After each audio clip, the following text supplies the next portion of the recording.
നമസ്കാരം മക്കളെ, നമുക്ക് പഠിക്കാം. ഇന്ന് നമുക്ക് 13ാമത്തെ സ്വരാക്ഷരമായ ഔ പഠിക്കാം.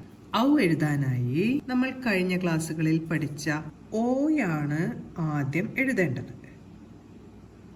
ഓ എന്ന അക്ഷരം എഴുതിയ ശേഷം ഈ ഊ എന്നീ സ്വരാക്ഷരങ്ങളോടൊപ്പം നീട്ടി ഉച്ചരിക്കാനായിട്ട് ഒരു ചിഹ്നം കൂടി ഉണ്ടായിരുന്നു. അതേ ചിഹ്നം തന്നെയാണ് ഔ എന്നാവാനായി നമ്മൾ ഓയോടൊപ്പം ചേർക്കേണ്ടത്. ഏതായിരുന്നു ആ ചിഹ്നം? 2 വരയുടെ പകുതി വലുപ്പമുള്ള നാ വരച്ച് ഈ ഒരു ഭാഗത്തേക്ക് ഇങ്ങനെ നീട്ടി വെച്ചാൽ ഇപ്പോൾ ഇതിനെ ഔ എന്ന് നമുക്ക് ഉച്ചരിക്കാം. ഈ ഒരു ചിഹ്നം ഈ എന്ന അക്ഷരത്തിൻ്റെ കൂടെ ചേർത്തപ്പോൾ ഈ എന്ന് നീട്ടി ഉച്ചരിച്ചു. ഊ എന്ന അക്ഷരത്തിൻ്റെ കൂടെ ചേർത്തപ്പോൾ ഊ എന്ന് നീട്ടി ഉച്ചരിച്ചു. ഓ എന്ന അക്ഷരത്തിൻ്റെ കൂടെ ചേർത്തപ്പോൾ ഇതിനെ ഔ എന്നാണ് ഉച്ചരിക്കേണ്ടത്. ഔ. എങ്ങനെയാണ് ഔ എഴുതുക ഒന്നുകൂടെ നോക്കാം. ഓ വരച്ച ശേഷം ഈ ഒരു ചിഹ്നം കൂടെ തൊട്ടടുത്തായി ചേർക്കുമ്പോൾ ഔ എന്ന് നമുക്ക് ഉച്ചരിക്കാം. ഇത് അക്ഷരമാലയിലെ 13ാമത്തെ സ്വരാക്ഷരമാണ്. ഇപ്പോൾ അക്ഷരമാലയിലെ 13 അക്ഷരങ്ങളും നമ്മളിപ്പോൾ പഠിച്ചു കഴിഞ്ഞു. നമുക്ക് ആ 13 അക്ഷരങ്ങളും ഒന്ന് എഴുതി നോക്കാം. ആദ്യം ആ എന്ന അക്ഷരം തന്നെയാണ് ആ. അതിനുശേഷം ആയെ നീട്ടി ഉച്ചരിക്കുന്ന ആ എന്ന സ്വരാക്ഷരം, ആ എന്ന സ്വരാക്ഷരം, ആ ആ. അടുത്തത് ഈയും ഈയെ നീട്ടി ഉച്ചരിക്കുന്ന ശബ്ദവും, ഈ ഈ ഈ എന്നാവാനായിട്ട് ഇവിടെ നമ്മൾ ഔവിൻ്റെ കൂടെ ചേർത്ത് ഈ ഒരു ചിഹ്നം തന്നെയാണ് ഉപയോഗിച്ചത്. ഈ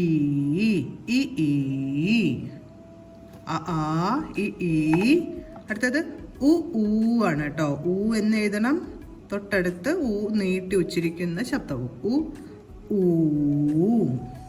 ഊ എന്നതിനെ നീട്ടി ഉച്ചരിക്കാനായിട്ടും ഈ ഒരു ചിഹ്നം തന്നെയാണ് ചേർത്തത്.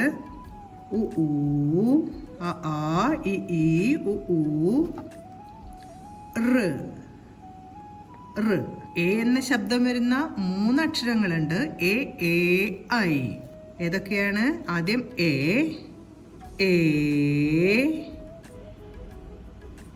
ഐ. ഐ. അടുത്തത് ഓ ഔ. ഓ ഔ. ഇപ്പം നമ്മൾ പഠിച്ച സ്വരാക്ഷരം ഔ. ഔ. ഇത്രയും സ്വരാക്ഷരങ്ങൾ നമ്മൾ പഠിച്ചു കഴിഞ്ഞു. ഇവയുടെ ചിഹ്നങ്ങളും നമ്മൾ പഠിച്ചു കഴിഞ്ഞു. ഓരോ ക്ലാസ്സുകളും മുൻപത്തെ ഓരോ ക്ലാസ്സുകളുടെ തുടർച്ചയായിട്ടാണ് എടുത്തു പോകുന്നത്.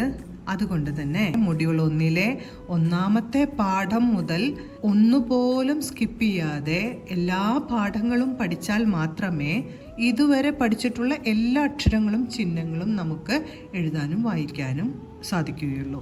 അതുകൊണ്ട് ഒരു പാഠം പോലും സ്കിപ്പ് ചെയ്യാതെ പഠിച്ചു എന്ന് ഉറപ്പാക്കിയതിന് ശേഷം മാത്രം അടുത്ത പാഠത്തിലേക്ക് കടക്കാൻ മക്കൾ പ്രത്യേകം ശ്രദ്ധിക്കണം.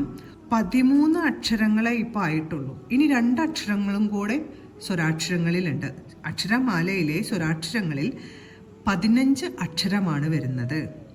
അതിലെ അടുത്ത അക്ഷരം അം എന്നാണ്. നമ്മൾ ആ പഠിച്ചു കഴിഞ്ഞതാണ്. നമുക്ക് ആ എഴുതാൻ അറിയാം. ആ എഴുതി അം എന്ന ചിഹ്നമാവാനായിട്ട് നമ്മൾ എന്താ ചെയ്തത്? ഒരു 0 ചേർത്തു. ഇതും നമ്മൾ പഠിച്ചു കഴിഞ്ഞതാണ്. അം. അടുത്ത അക്ഷരം അഹ്. ആ എഴുതിയ ശേഷം ഒരു വിസർഗമാണ് ഇവിടെ ഇടുന്നത്. വളരെ കുറച്ച് മാത്രമേ നമുക്ക് ഈ ഒരു മലയാളത്തിൽ ഈ ഒരു വിസർഗം ഉപയോഗിക്കേണ്ടതായിട്ട് വരുന്നുള്ളൂ. അക്ഷരമാലയിലെ സ്വരാക്ഷരങ്ങളിലെ 15 അക്ഷരവും നമ്മൾ ഈ ഒരു ക്ലാസ്സോടുകൂടെ പഠിച്ചിരിക്കുകയാണ്. ഔ വരുന്ന വാക്കുകളോടെ നമുക്ക് അടുത്ത ക്ലാസ് കാണാം. നമസ്കാരം മക്കളെ.